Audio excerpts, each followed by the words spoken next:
ആ സിനിമയുടെ വിജയം ശരിക്കും പറഞ്ഞ ഒരു ഭാരമാണ്. സെയിം ഇപ്പം ഇക്കയുടെ ഒരു പടത്തിൽ പിന്നെയും എന്നെ കാസ്റ്റ് ചെയ്യുമ്പോൾ സ്വാഭാവികമായിട്ടും കട്ടപ്പനയുടെ പോലെ ഉണ്ടാവില്ലേ, അങ്ങനെ ഒരു എക്സ്പെക്റ്റേഷൻ വരുമല്ലോ.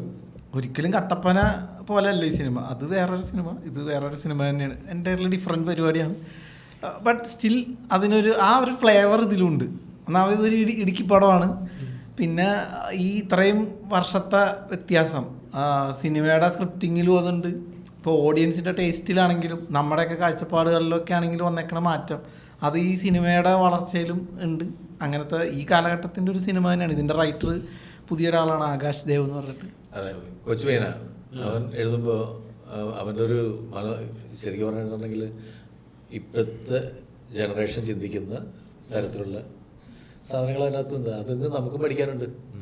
നമുക്ക് പഠിക്കാന്ന് വെച്ചിട്ടുണ്ടെങ്കിൽ ഇവൻ എൻ്റെ തൊട്ട് താഴെ ഉള്ള ഏജ് ഗ്രൂപ്പ്, അതിൻ്റെ താഴെയാണ് മറ്റേത്. അപ്പോൾ എല്ലാ വിഭാഗത്തിലുള്ളവർക്കും. ആർക്ക്? ആകാശ് ദേവിന് എനിക്ക് 47